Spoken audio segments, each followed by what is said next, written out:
Good morning, students. Today we are going to see about DNA metabolism in plants. Unit 3, DNA metabolism in plants. What's a DNA? DNA is a deoxyribonucleic acid. What's a metabolism? The chemical reaction involved in maintaining living organism is called as metabolism. As a repository of genetic information, DNA occupies a unique and central place among biological macromolecules. The structure of DNA is a marvelous device. It stores a lot of genetic informations. The term metabolism, that is DNA metabolism, can be used to describe the process by which DNA molecules are made into copies along with repair and recombination. First, see about DNA replication. In the double helix, the two parental strands of DNA separate and each parental strand synthesizes a new complementary strand to enhance the effect. DNA replication is a semi-conservative replication type. Each new DNA molecule conserves one original strand. Now we come to the DNA repair. How is genomic stability maintained in all living organisms? That's by DNA repair. How do organisms on Earth survive? By taking in oxygen and leaving out carbon dioxide. And that carbon dioxide is helpful for the plants to survive. What's essential for the survival? Oxygen is essential for survival. DNA, it's a unique. It's the only macromolecule where the repair system exists within that, which recognizes and removes mutations. That's a sudden change in the organisms. DNA is subjected to various types of damaging reactions such as spontaneous or environmental agents or natural endogenous threats. Spontaneous means natural. Environment means that is the air, water, soil, wind, everything includes under that. And natural endogenous is the threat with the many factors associated. Such damages are corrected by repair enzymes and proteins immediately after the damage has taken place. DNA repair system plays a major role in maintaining the genomic and genetic integrity of an organisms. DNA repair system protect the integrity of genomes from genotoxicity. They have given a small thing which is put in a box. Plants or sessile. How do they protect themselves from the exposure of sunlight throughout the day? Plants have effective DNA repair mechanism to prevent UV damage from sunlight. They produce an enzyme called photolyase, which can repair the thymidine dimers and restore the structure of DNA. Now we come to the next one, that is the recombination. In cells, the genetic information within and among DNA molecule are rearranged by a process called genetic recombination. Recombination is the result of crossing over between the pairs of homologous chromosome during meiosis. Next, we come to the eukaryotic DNA replication. Replication starts at a specific site or locus on a DNA sequence. It's known as the origin of replication. There are more than one origin of replication in eukaryotes. Saccharomyces cerevisiae, the yeast, it has approximately 400 origins of replication. DNA replication in eukaryotes start within the assembly of a pre-replication complex, it is otherwise called as pre-RC. It consists of 14 different proteins. Part of a PRC is a group of 6 proteins and they are called as origin recognition complex. It's otherwise known as ORC, which acts as a initiator in eukaryotic DNA replication. The origin of replication in yeast is called as ARS, autonomously replicating sequence. ORC, that is origin recognition complex, was identified as a protein complex which directly bonds to ARS, autonomously replicating sequence. Replication fork. Now we come to the replication fork. It's a site, the point of unwinding or separation of parent DNA strands where new daughter strands are formed. Multiple replication forks are found in eukaryotes. Many enzymes are involved in this process. The enzyme helicase are involved in unwinding of DNA by breakage of hydrogen bonds by holding the two strands of DNA, that is, the replication protein A prevents the separated polynucleate strand from getting reattached. The second enzyme is the topoisomerase. It's an enzyme which breaks DNA's covalent bond and removes positive supercoil ahead of replication fork. It eliminates the torsional stress, the twisting moment stress caused by unwinding of DNA double helix. DNA replication is initiated by an enzyme, DNA polymerase alpha or primase, which synthesizes a short stretch of RNA primase on both leading strand, that is a continuous DNA strand, and the lagging strand, which is a discontinuous DNA strand. The primers are needed because DNA polymerase requires free 3OH, that is the hydroxy group, to initiate the synthesis. DNA polymerase covalently connects the nucleotides at the growing end of the new strand. They are of types DNA polymerase alpha, DNA polymerase delta, and DNA polymerase epsilon are the three enzymes involved in the nuclear DNA replication. Now we see the three types and what are the synthesis taking place because of the three enzymes. DNA polymerase alpha, it synthesizes short primers of RNA.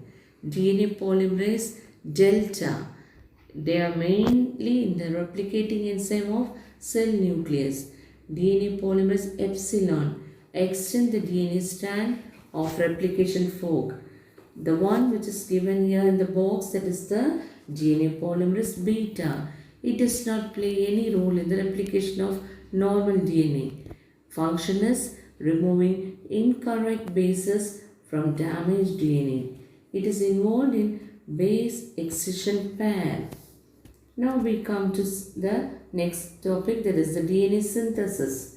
It takes place from 5' to 3' direction. It is a semi-discontinuous type of synthesis.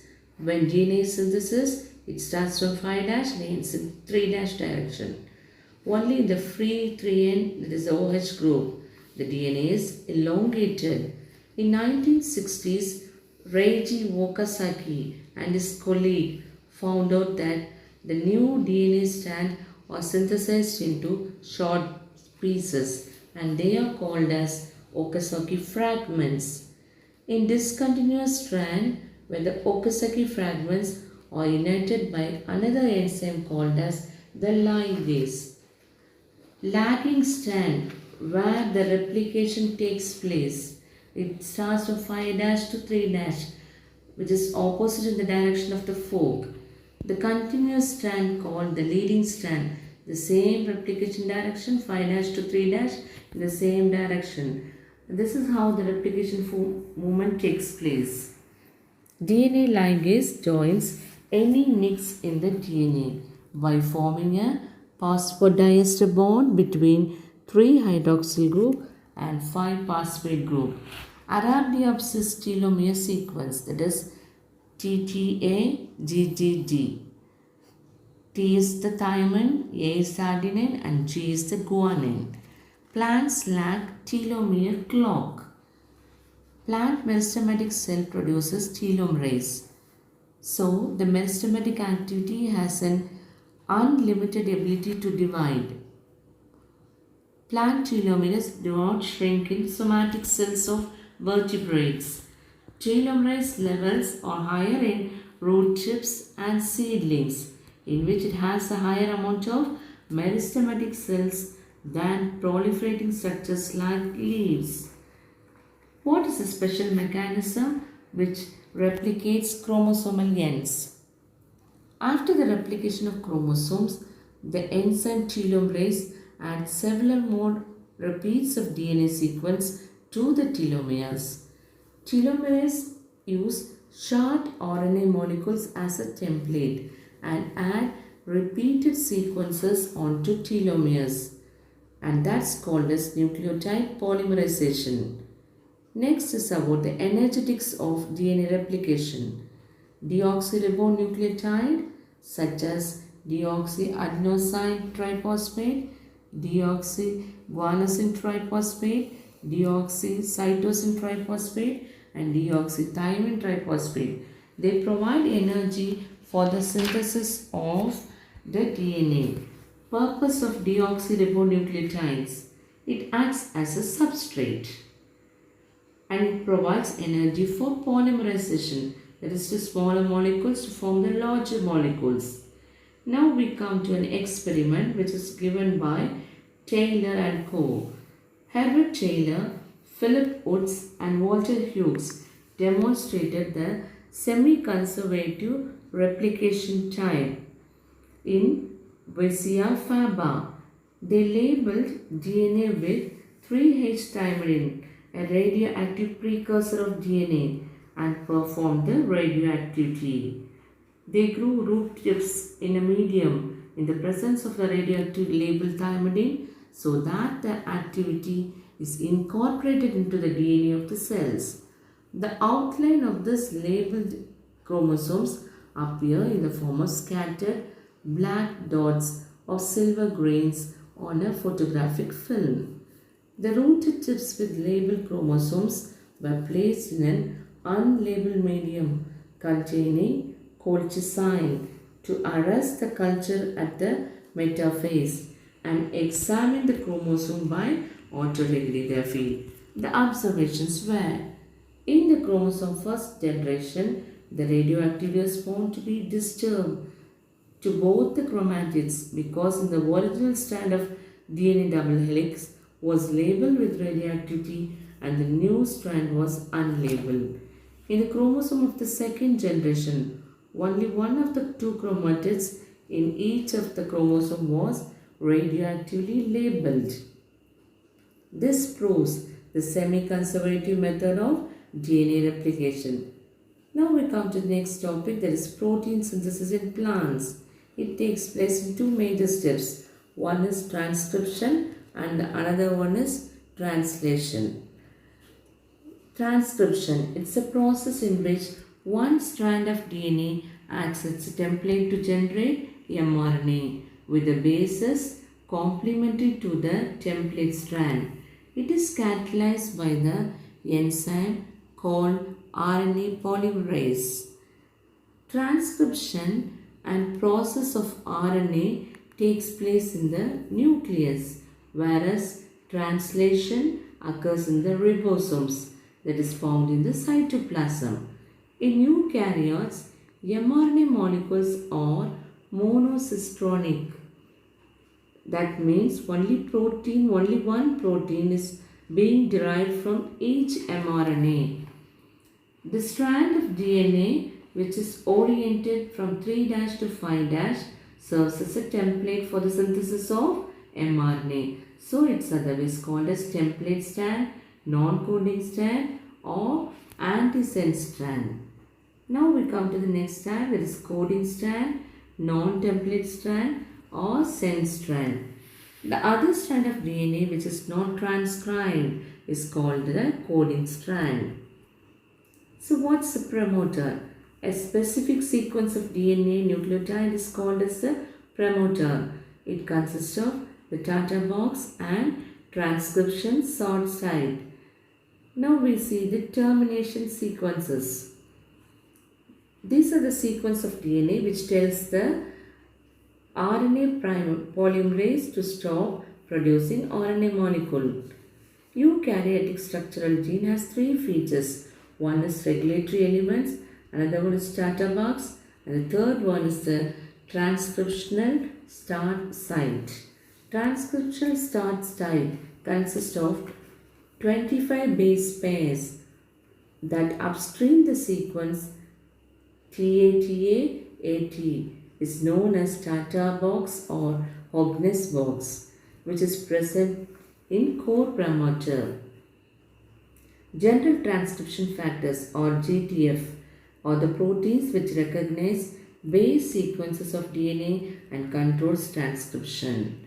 They bind directly to the promoters. Transcription factors recognize the regulatory elements and bind to them, which increases the rate of transcription. To start the process of transcription, the regulatory elements help the RNA polymerase to recognize core promoter. Two categories are involved in this. They are the enhancer sequence and the silencer sequence. Enhancer sequence, the DNA sequence are activated. With the help of this, they influence the transcription. Silencer sequence, they inhibit transcription or it decreases the transcription. Next is consensus sequence, an ideal sequence in which each position represents the base which is found most often. So in addition to general transcription factor, RNA polymerase II which acts as a mediator for transcription. The interaction between RNA polymerase II and regulatory factor that bind to enhancers or silencers and are mediated by a mediator. RNA polymerase cannot bind directly to the DNA. First, it binds to the transcription factor, which recognizes the promoter sequence, which helps to find the protein coding regions of DNA. RNA polymerase with the promoter sequence will transcribe the gene. It plays an important role in guiding RNA polymerase to the promoter sequence. They go in a direction of 5' to the 3' direction. RNA polymerase catalyzes the addition of nucleotides at the 3' end of the growing chain of RNA. We have three types of RNA polymerases: RNA polymerase 1, RNA polymerase 2 and RNA polymerase 3. RNA polymerase 1, it synthesizes large ribosomal RNAs except 5S RNA, that is the long ribosomal RNA with 120 nucleotides. RNA polymerase 2, it is a precursor of mRNA. It's otherwise known as heterogeneous nuclear RNA. RNA polymerase 3, it synthesizes tRNAs, 5S ribosomal RNA, SN RNAs. It's otherwise known as small nuclear RNA. Now we come to the processing of pre-mRNA to mature mRNA. In eukaryotes, three major types of RNA are present: mRNA, that is messenger RNA, tRNA, transfer RNA, and rRNA. The ribosomal RNA are produced from the precursor RNA molecule, which is termed as the primary transcript or pre-RNA. The RNA polymerase, it transcribes the precursor of mRNA, which is called the heterogeneous nuclear RNA or hnRNA, which is processed in the nucleus before they are transported to the cytoplasm. Next topic is the capping. Modification at the 5' end of the primary RNA transcript, that is the heterogeneous RNA with methylguanosine triphosphate. It is called as capping. So what's the purpose of capping? It protects RNA from degradation. Capping plays an important role in removal of first intron, that's a non-coding sequence in the pre-mRNA. It regulates the mRNA export from the nucleus into the cytoplasm. It helps in binding mRNA to the ribosomes. So we have seen about the replication, the transcription and the regulatory sequences and the enzymes which are involved in that and the eukaryotic structural gene and about the leading and the lagging sequence and lastly about the RNA polymerase enzyme and about the capping. Thank you.